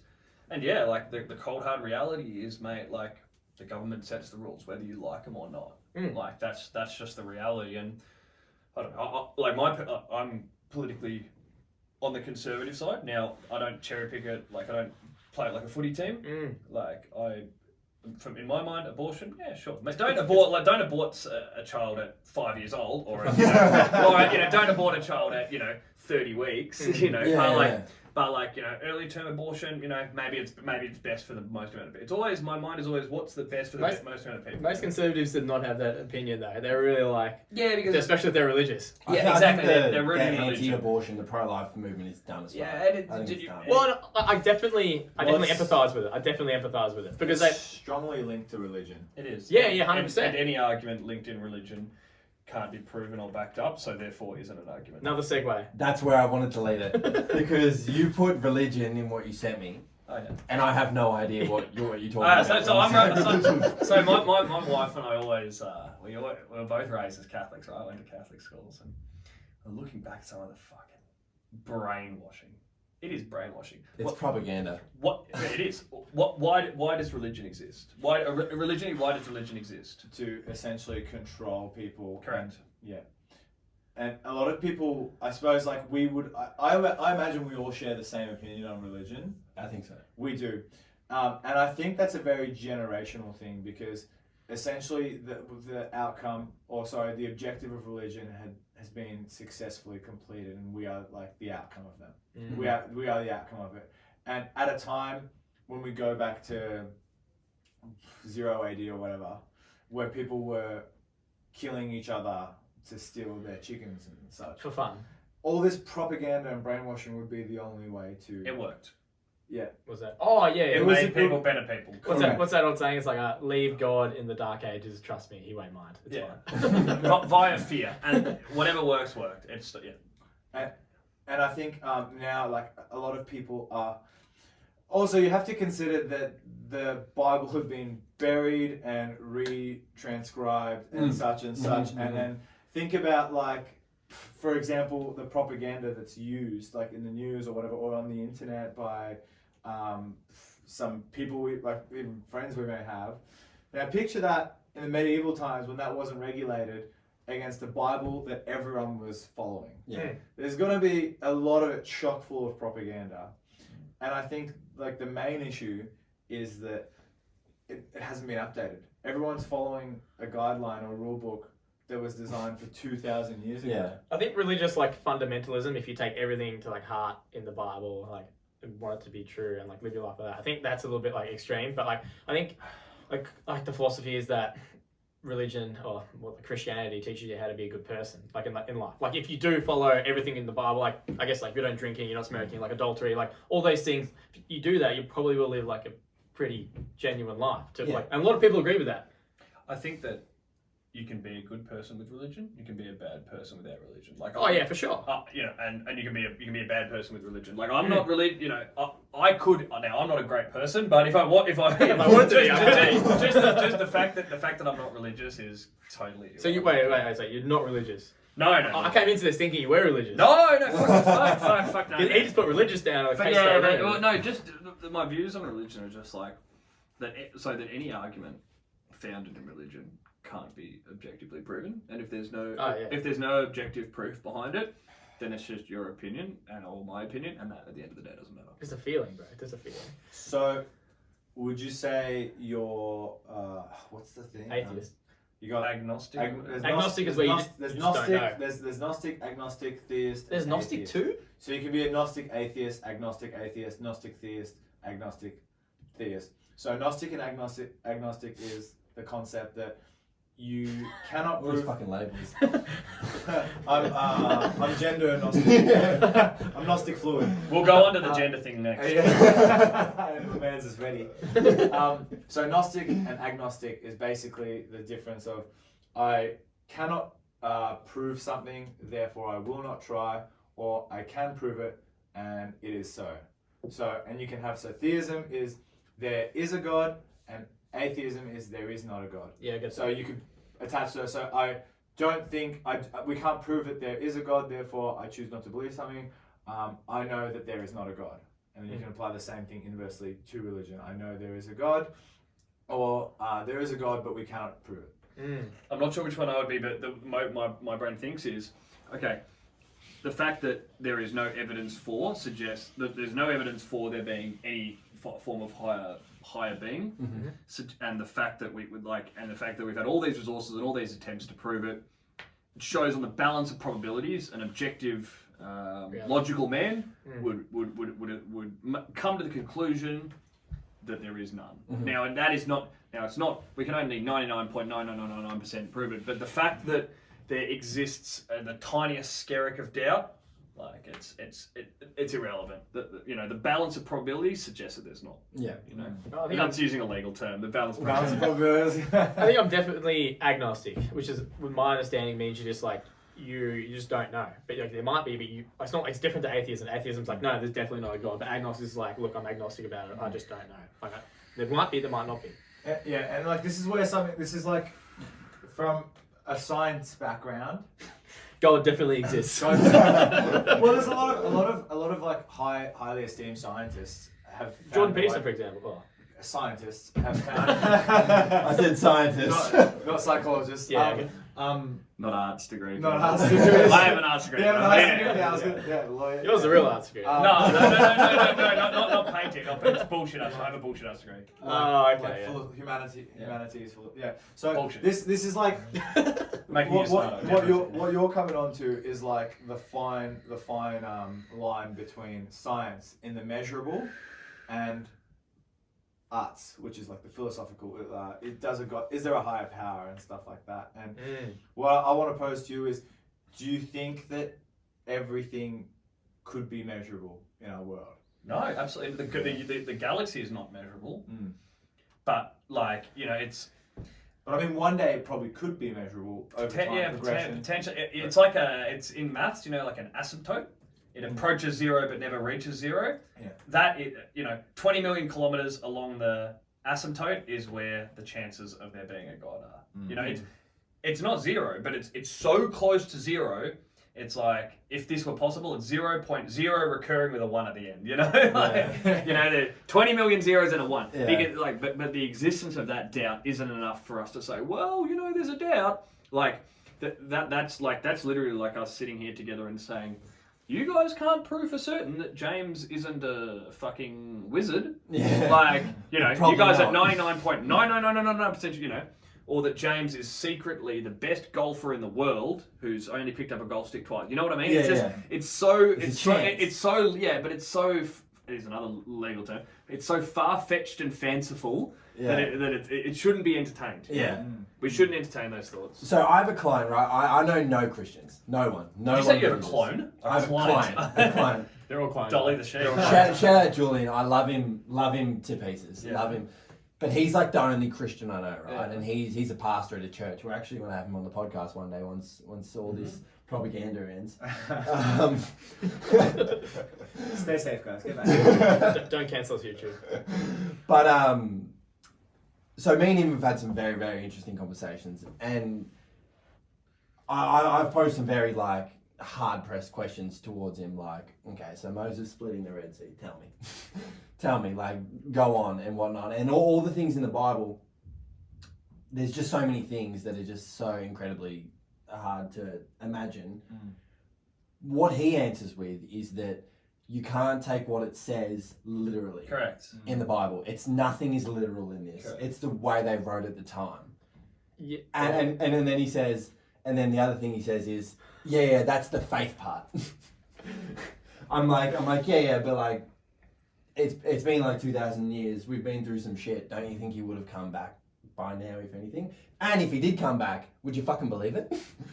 Okay, so yeah. What he's saying is that the correct answer in their world, right? So I actually did Bible studies in year 12. Yeah. Just out of interest. Christian. Yeah. Theology. Yeah. They say, because the subject was called text and tradition. So I studied John's Gospel. And like, yeah, the stories in the Bible are just stories. They're not meant to be interpreted literally. It was written 40 years after Jesus' death by a bunch of these dudes. It was like, basically, you know what it would be like? It'd be like us sitting in here writing stories about fucking your old man's mate's mate. Yeah. Who died, you know? And Or this great day in 100 years. Hey, this is what happened. Nah, you fucking, I tell you, this is how it was. Yeah. And so... Conor Maria punched the earth. Yeah. Shook the floor. Yeah, exactly, right? And so their standard answer would be, the stories are written so that you may believe, so that you may have faith. Yeah. But if we look back originally to the purpose of what was religion, as Sam eloquently described, the purpose is to control and get order. And nowadays, look, I'm not anti-religion if people want to use it to become a good person, but it's like saying, like, jiu-jitsu makes you a good person. Like, I know fucking heaps of fucking assholes who do jiu-jitsu, dude.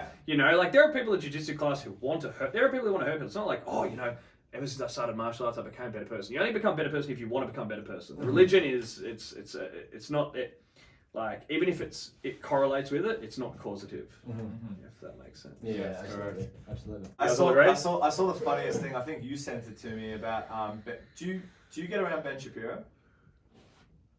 Okay, he's all right. Some things, yeah. He thinks he's a lot smarter than he is. He's very hard conservative, and I think he's borderline narcissist. But yeah, that aside, he makes some really good points. Yes. Where I think he was reacting to a video where a girl was saying her pronouns are they, them. Yeah. That was a good one. That's awesome. They, them. He has some good reaction to the TikTok videos. I love that. That's so good. To all the fatophobic. It's actually like comedy gold. I love it. But going on to so they, them. So now We're getting cancelled after this. you want? Yeah. Tell me if you want me to cancel you, because I'll just tell you. I'll fucking cancel you. Like, no, can't get us cancelled. Yeah, You guys cancel. This is in PG. This is holding back. He's gonna get Obi Trice in here to cancel. Very good. With his guns. Yeah. But he's disarmed him. They got bought back. I was looking up his net worth. He had 3 million. Are you guys ready for a dad joke? just a little dad joke to make things lighter. Would you like to buy this? No. Oh, I'm doing a can sell. Oh. Cringe. Let's forget that happened. That was alright.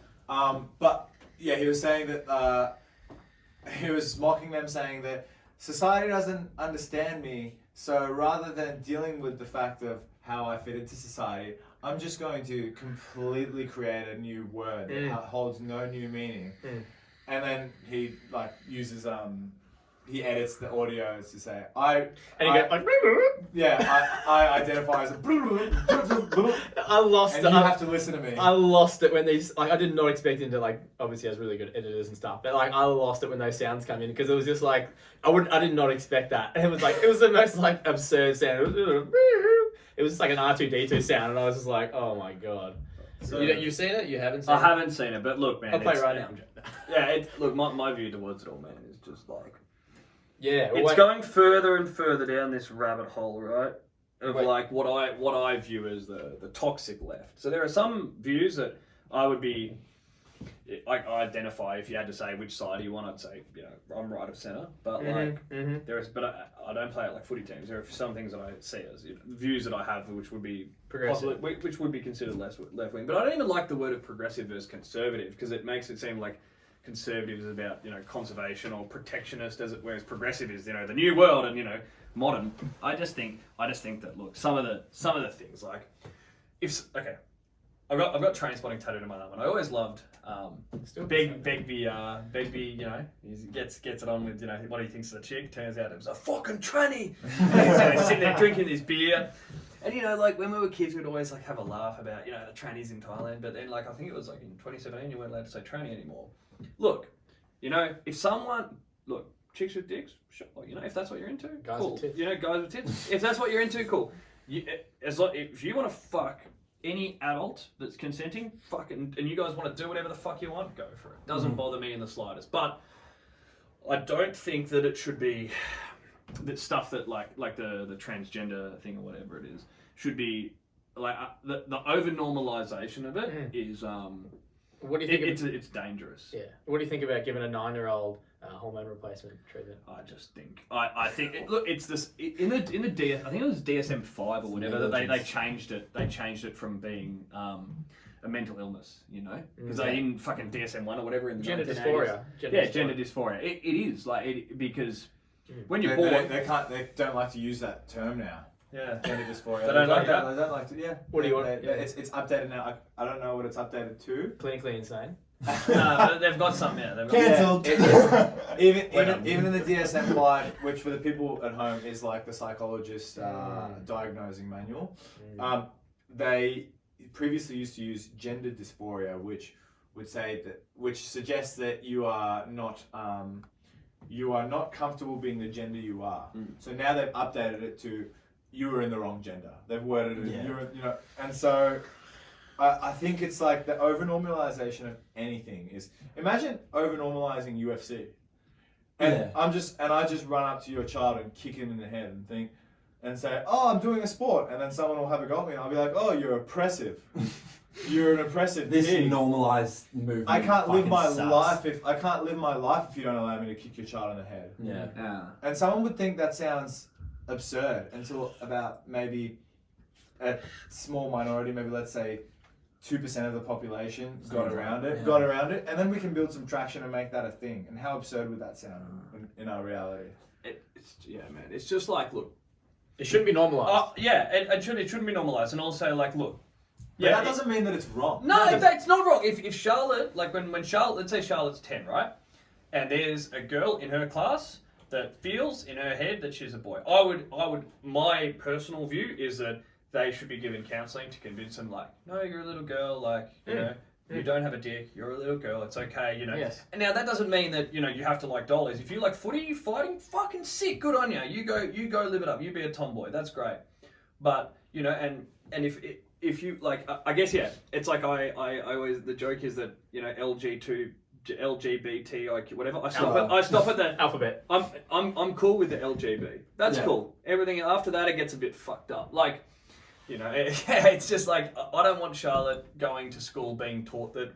Now, if you think you're a boy, that's okay, you know. Yeah. Or if, you know, and I don't want some fucking boy pulling out his fucking dick next to her in the toilet. Yeah. Saying, oh, you know, like, oh, I'm a girl. You know, like, I just think it's, these are dangerous shit. And this goes to the biggest thing that I'm anti, and we can keep going about it with like the toxic love thing.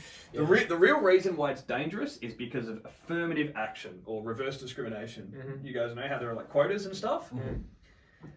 It's just like, look, there are, you know, like, how absurd is it that there should, you know, in a lot of government departments, whatever, there should be a certain amount of trans people or a certain amount of, you know. It's ridiculous. Tell me that's not virtue signaling. It is, dude. It is, and this is the thing, right? Now, this is my personal favorite. I just want to spew it out, and you guys are gonna please listen for like 2.5 minutes. This is my personal favorite opinion, right? Okay, so you know how people talk about like the wage gap, right? Mm-hmm.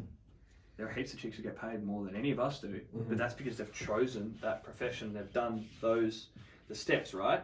Like it's just because of the choices that are made. It's all to do with our choices and our capabilities, and then like our decision making. So if I chose to work in, like, I know that the girls who run Charlie's Crepes, they do a fucking awesome job. Do I think they're underpaid? Fuck yes. But they knew that when they go in, when they went into the job.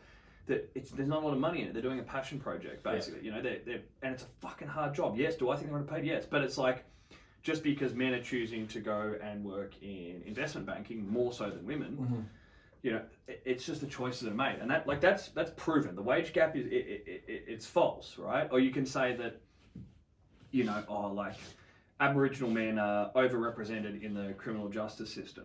It's like, well, we're going to say that Aboriginal men are overrepresented in the AFL. Like, you know, they are talented footy players, but also they have there's you know, like documented evidence about increase in domestic violence and alcoholism and all this shit in Aboriginal communities.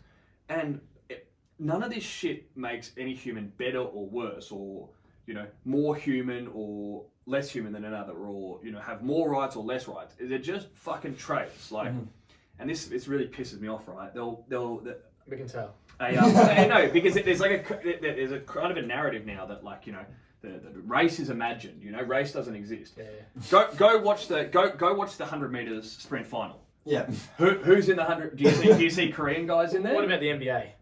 Yeah. Let's just look at that. Because go watch the 100 meter sprint final. Yeah. They're all like, there is a huge amount of Jamaicans, West Indian dudes. Yeah. Go watch, but if you look at, like, you know, okay, here's another. Look at the heights of the average man in the Philippines. I think it's 5'5" or whatever, compared to the average man in the Netherlands, right? Or the average man in Sudan. Yeah. Same with, they've got, you know, the size of an average penis in the Democratic Republic of Congo compared to the average penis in Vietnam, right? Yeah. These are facts. This is quantifiable science. Yes. The same is 100% true for our mental and cognitive tasks, right? So if you look at the brain power of I think it's Japan has like an average IQ of like 109, and then Israel has like 107 or something, and then, like, you know, the average white American has like 99, and then the average black American has like 80 or whatever, and the average sub-Saharan African, and then you can argue that, yeah, sure, the IQ test or whatever is geared towards, but, you know, like, and look, and this is where people say, oh, you're, you know, this is where I'll get cancelled. People say, oh, you know, you're a racist or whatever.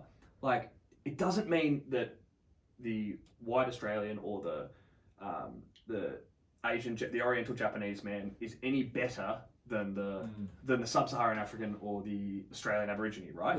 But when left to their own devices, we've seen what societies they create. Yeah. Right? And racial differences in both our cognitive thinking, in our physique, in the way that our intellectual capacity should just be considered and accepted. So it doesn't mean that, like, I'm any better than Aboriginal, or I'm any better than Samad, who comes from a different racial heritage than I do.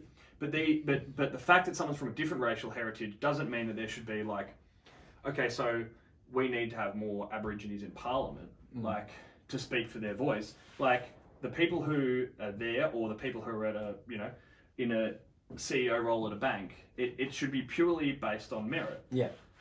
Go back to the world not being a meritocracy, you know? You know, it's like, and it comes back to the fucking popularity contest, you know?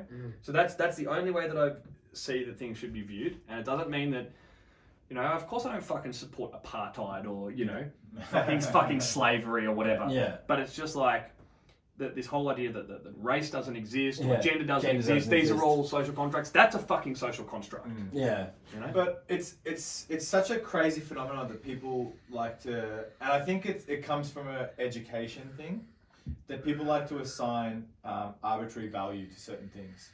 So, Like, for example, I'll be telling someone, and I'm not going to like name any names, like I'll be talking about a certain thing about like a certain topic, like women's rights, and I'll have certain conservative views, and someone will say, well, does that mean that you think that women don't have rights? And I'm saying, like, just because something is a characteristic doesn't necessarily mean that I view that as invaluable.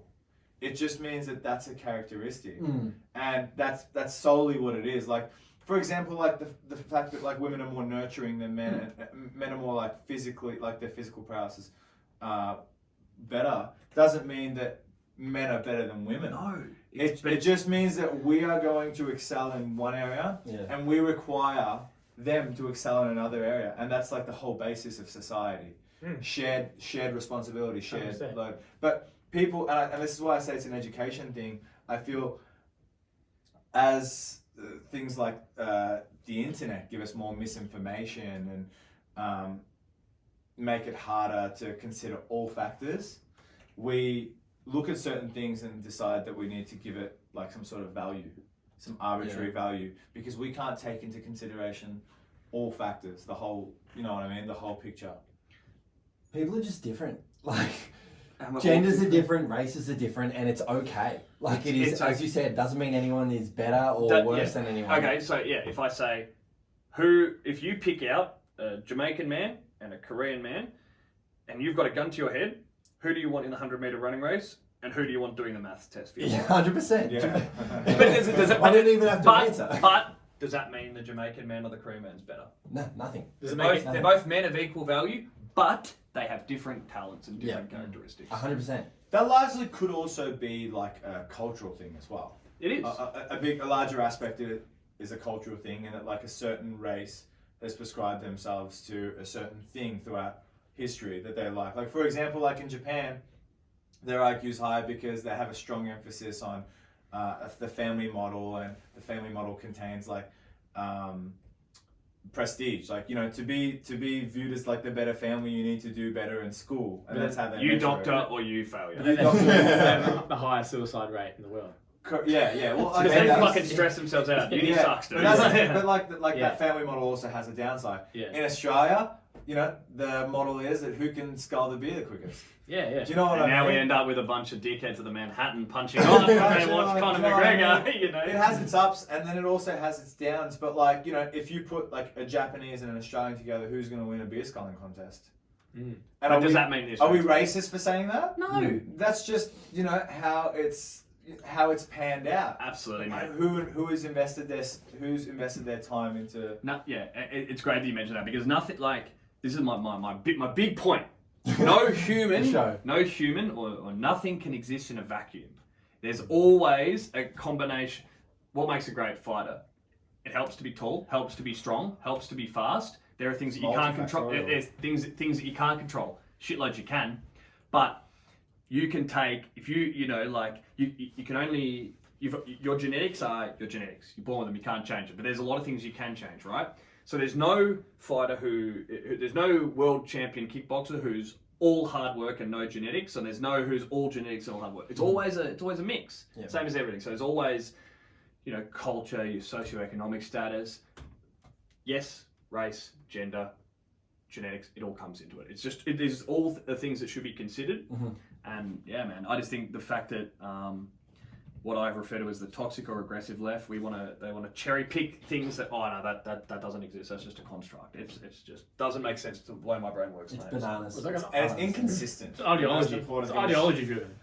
Well, it's inconsistent. One rule you can apply to one field, which could be measured as equivalent, you can't necessarily apply to another field. Like Ben Shapiro, once again, he says to a girl, sorry about that, but he says, this is important, he says to a girl that, why do you identify, you may identify as a girl or a boy. Why can't I identify... The age? Why can't I identify... am I 60? Am I 60? She's like, no, why? She's like, well, why can't I identify as 60? It doesn't stop. If you're leaving it to the...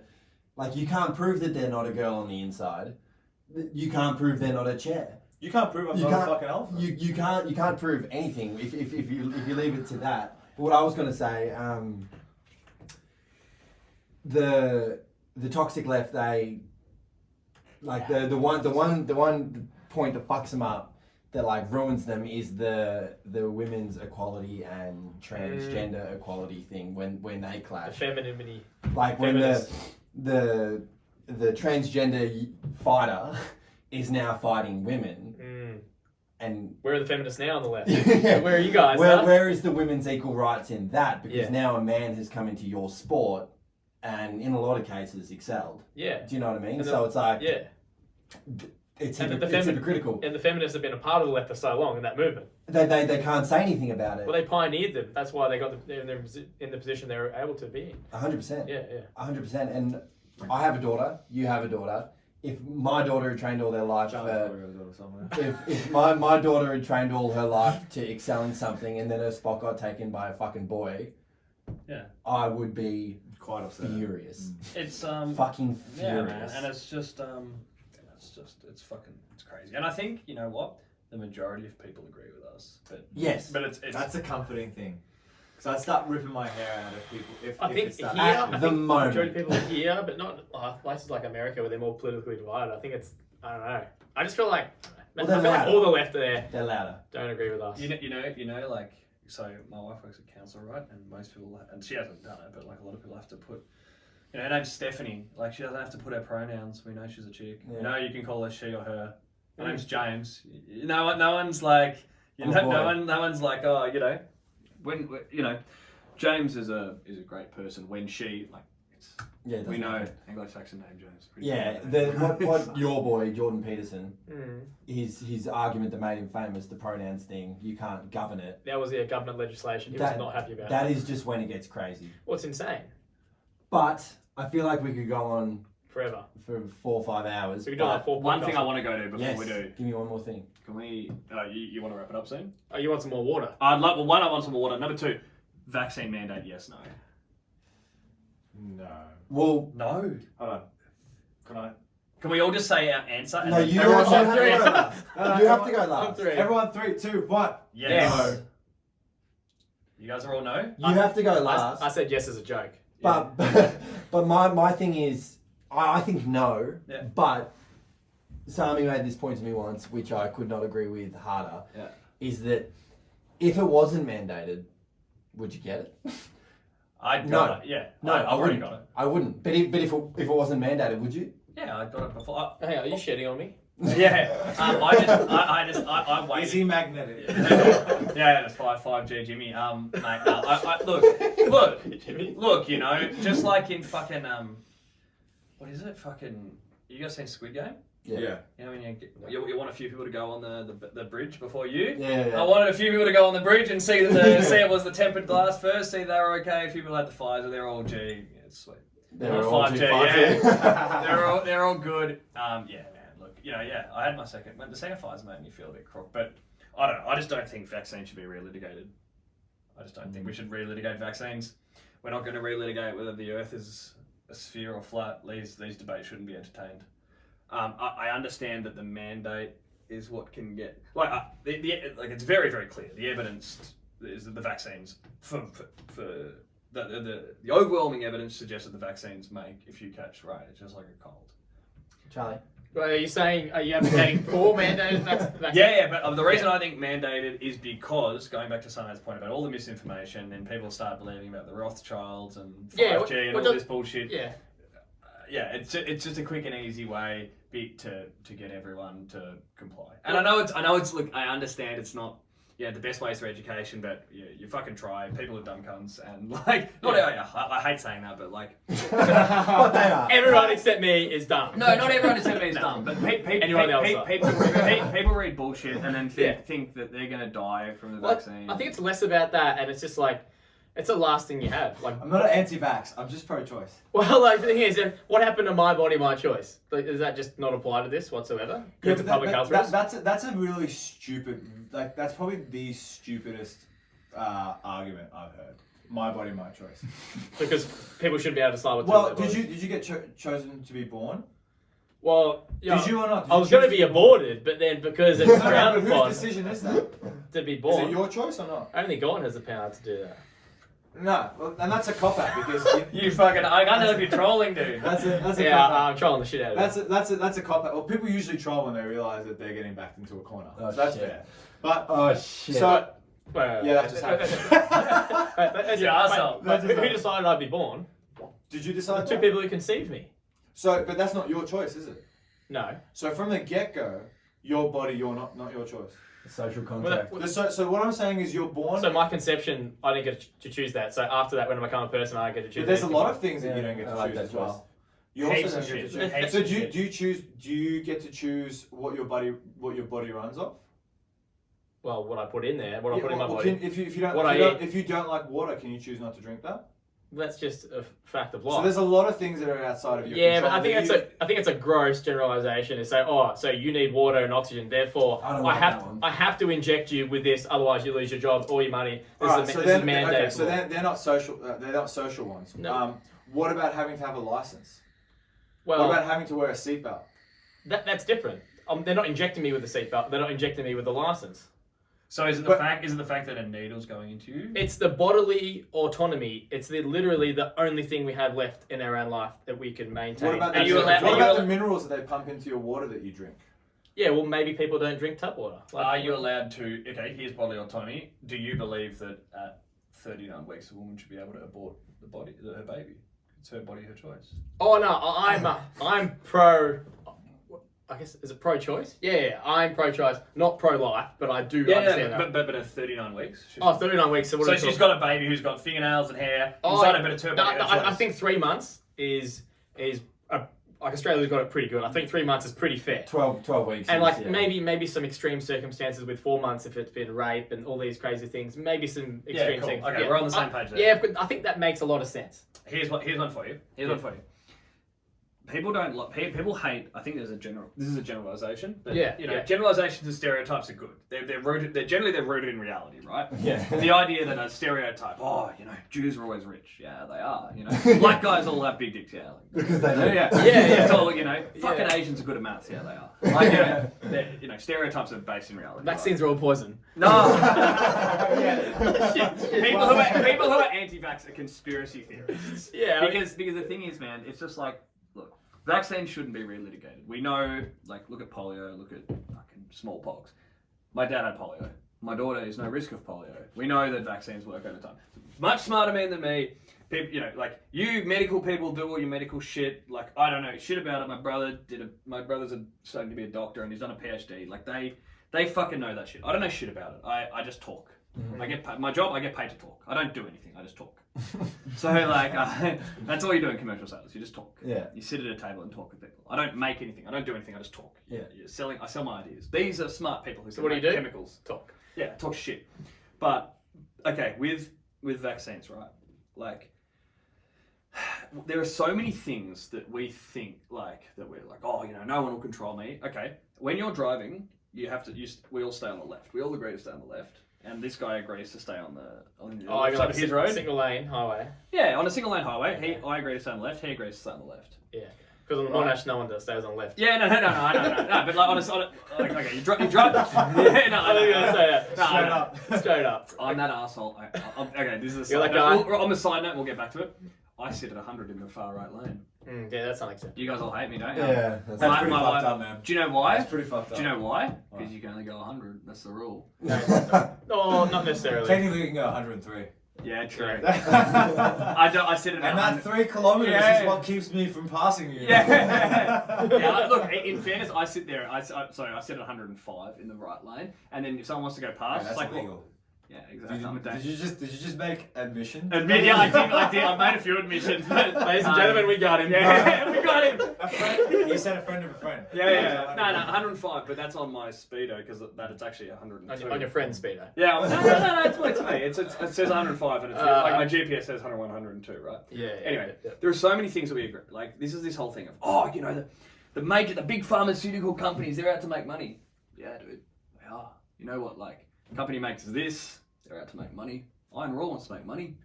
You run a building company. I'm in favour of capitalism. Yeah. Capitalism's They good. want to make money. That's fine. Like this idea that they're out to get who's out to get you, dude? Who's out to get you? Like when you drive down, there aren't many people that crash into each other head on. They're like, oh, I'm gonna get him. You know, like it's rooted in paranoia.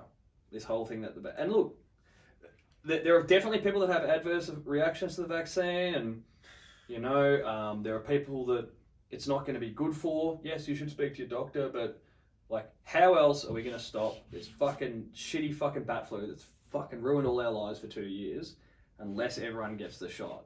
So yeah, in my view, I don't think it should just be mandatory for certain workplaces. Let's not discriminate. Let's just fucking, you have to get the jab. There are things that, whether you like it or not, you just have to do them. See, I don't like paying taxes. I'm also on that idea as well, is that like, it's the only way to do it. People won't get it otherwise, and people like to think that they know more than they actually do. Of course. But my issue with it, and I'm for vaccination, and I think everyone should get vaccinated, and I think that mandates are the best way to get vaccinated, but it challenges one fundamental principle, is that like, and this is like the most cliche thing, that in a democracy, how matters should be ran should be that everyone is on board and the government is walking alongside everyone. And sometimes the best methods is to force the hand. Like there's so many things, like, you know, homelessness, you know, just kick all the homeless out. Do you know what I mean? Like, you can be savage like that and just do it, and a homeless issue is sorted out. But because we're in a democracy, we have to move. I'm just saying, but like, well, for example, in a vaccine, easy done. Well, you think that's outrageous in a vaccine mandate? People who will have an adverse reaction to it will die. There are people who are going to get forced by the government to have a vaccine, and they're going to die. And we know that, and it's the greater of two evils. You know what I mean? Yeah. So it's the lesser of two evils. It's the lesser of the lever problem. It's the lesser of two evils. It is the lever. It is 100% lever. But what's worse? You know, 30,000 people dying. Yeah, but you accept a certain amount of risk at just living. Like if you knew that there was 1 in 1,000 chance of you getting in a car and dying. That's a completely separate thing, though. But I think most people that are against this mandate and this vaccine is that the stats for fatality if you contract COVID are under 30. Pretty low. So this is the thing that I just can't humanly wrap my head around. People are basing these statistics in a controlled environment. In like, if I remove all the guns from this room, 0% of people die. Wow, guns must not be dangerous. Well, there are guns in this room? Are they in here? Take him out. What would you think of me if I said, in a room where there was guns and I removed the guns, 0% of people died. Therefore, guns are completely safe and we should shoot each other in the head. No, I'm not basing that off like Australia. But no, the whole world has had a response to COVID. Yeah, but he's saying that if you're under 30, your chance of dying from COVID is like 1 in a million. You're not understanding what I just said. Okay. The whole... you're literally not... I'm just saying... Okay, so in which planet Earth have we let COVID run rampant? I mean, like the other one Earth we know, or like the other Earth? Yeah, so we've let COVID run rampant? No, but... Have we? I guess so, have we? Have we? I think so, We haven't been in lockdown? But how many cases of COVID have we had? Like, in the whole world? Like 5 million? There's 5 million. There's fucking shitload. Like, 6 million and 2... there's way more. And how many deaths? 1.5% or something? 1.5%. That's what I'm saying. That's the people who are against the vaccine. It's about 2%. Are you really not getting what I'm saying right now? No, we're not. Say it again. So what I'm saying, you're going based off. So I think I might be confused here. Say it again. He's not understanding what I'm saying. Hold on, sorry. Say that again. You're basing off the numbers that we have in a world where we've locked down and tried to prevent the virus. No. I agree with you when you say once you let it run rampant. I get what you're saying now. You get what I'm saying? Yeah, but the cat's out of the bag in places like America. They let it out. Not all of it though. Most of it, man. But there's still some. Some. But in the places where the cat's out of the bag, you can see that the numbers have ramped up. Even so, now, most of those places are still vaccinated. Yeah. So you can't base the argument that it's not a deadly virus. Well, a gun's not deadly if I don't have one. Do you know what I mean? But people have had COVID. Okay, yeah, I get what you're saying. People who have had COVID. Yeah, but realistically, at the end of the day, everything taken into account, even India, everywhere, even places where it got completely out of the bag, it's a 2.5% mortality rate for the people that catch the virus, and that's everyone. That's out of the small sample group. That's out of everyone. It's out of 6 million cases. That's out of every single person that caught it. Only 2.5% of them. That's I get including all what the you mean. elderly. So what I I'm get trying what to you say mean. is, what I'm trying to say is, I get what you mean. this is a scientific thing. Yeah. When you have a sample group, right? Like everyone's different. Like you're different. We're gonna have certain results. Like so, if we all throw a ball, we're all around the same age, and we get a ball like maybe 20 meters, right? We can't say that the general male population around this area of age will throw a ball this distance. Because then once you start introducing more and more people, the distance is going to change. I get what you're saying. So what I'm saying is, what you're saying is that out of this many people have survived. So what I'm saying is, if the number increases, like let's say if 7 billion people got it, that 2.5% can be 20%. But So that's just gross. I'm following what you're saying, because it is true that no country on earth just pretended it wasn't there and just said, "Fuck it, we're just going to keep living like normal." But I think India gave it a red hot crack. What I would argue, I know what you mean, and I don't have enough scientific knowledge, mate, or know enough about COVID, the virus, to make an accurate assessment. But if there were more people, like, is there a chance it could have gone to 5%? But is there also a chance it could have gone to 0.5%? Because are you saying the sample size was too small? I think what he's saying is right. The thing is, but think about all the times you've been think about all the people that have been exposed to COVID but didn't even get symptoms or wouldn't even contract it. Like, think of all the times you've been exposed to the flu. Maybe it's slightly different, but I've never had the flu personally. But the amount of times I've been exposed to it, probably You've thousands. never had the flu. Literally never had the flu. But like, neither had Amber, and she got COVID and she got pretty sick, right? But just because I might have been exposed to flu however many times, but if I got exposed to coronavirus, maybe I would get it. But think of all the people that have been exposed to it, but literally that their immune system was like, no, not today. Didn't even like Joe Rogan, for example. He went out drinking all night and then he got it, and then he came out as like, look, if I didn't go out drinking all night, maybe I wouldn't have you're caught saying it. there's been some cases that you're personally aware of where the person's been fine. No, I'm saying that think of it the same concept in relation to my flu concept, where I would have been exposed to it a lot, and a lot of people would have been exposed to coronavirus, but they wouldn't have even contracted it. So you're saying you're not going to get it? No, I'm not saying that at all. I'm saying that a lot of people, like say there's 7 billion people in the world, maybe 2 billion of those wouldn't even register as actually contracting the virus because their immune system would be like, nope. Yes, but 5 billion might. Yeah, but then of that, like a certain but percentage. of that 5 billion, 2% So of them die. So what I'm saying is, let's say that number gets inflated if we don't respond to it. Yeah. So now everyone's thinking amount of death, it's bad. And it's a very big measurable thing. But I think the main issue is and I'll start with saying that, are you guys aware that our hospital systems are currently maxed? And I work in a hospital, and my day today was fucked. Personally attacked. You guys are shitting on my days, right? My day today was fucked. And it's the first time it's been fucked in the last, I've had a really nice last couple of weeks because we've halved our capacity, and now we're starting to accept. Weren't you guys promised 4,000 extra beds by Dan Andrews, and then never happened? And that's something I reckon. Is that true? Is that misinformation? I'm not even. No, that's true. I'm not even going to get started. Don't get me started. I think it's fucking stupid. We should have had 4,000 beds. I didn't anyways. Okay. But so that's obviously, and you can probably equip, a nation with. That's a very good point. It's a good point. You know what I mean? You could funnel in hundreds of millions of dollars with hospitals, but at the same time, it takes years to train hospital staff.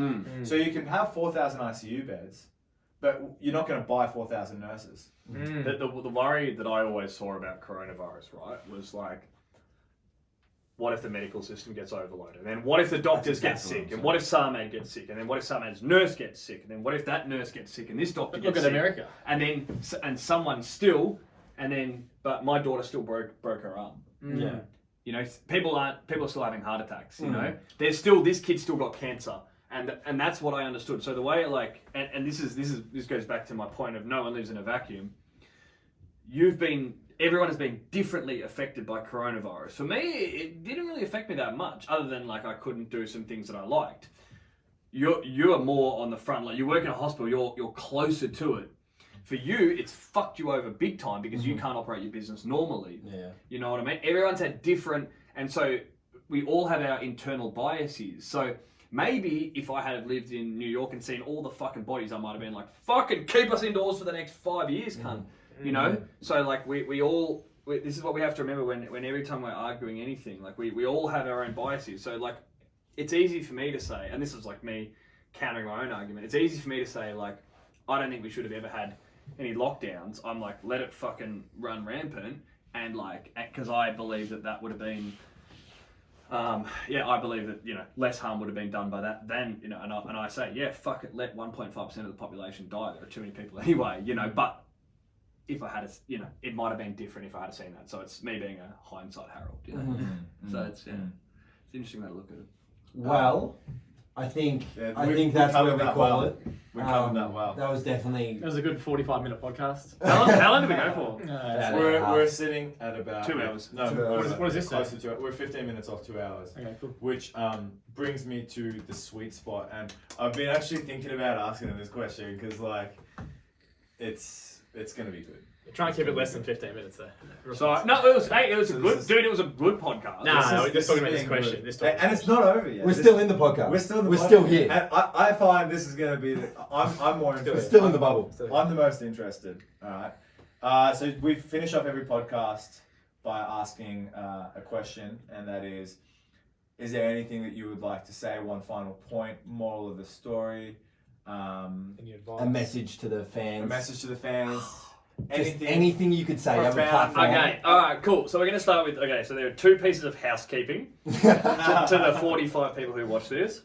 Go to cryptic3000.bandcamp.com and buy my fucking music. So Cryptic 3000 becomes less of a losing money business. Yes. We're not going to get in the black, but we can get slightly further away from the red. The second thing is go to my art Instagram, James Dowling Art, or it might be James A. Dowling Art. Caitlin, can we pop the links here? Plug. Right here. I have no idea how they do that, but for my YouTube music and art, check all that stuff out. The moral of today's story is that we all come from different backgrounds, different thought patterns, have different interests at stake, and these are what are going to guide all of our worldviews, and we all are going to form our different worldviews.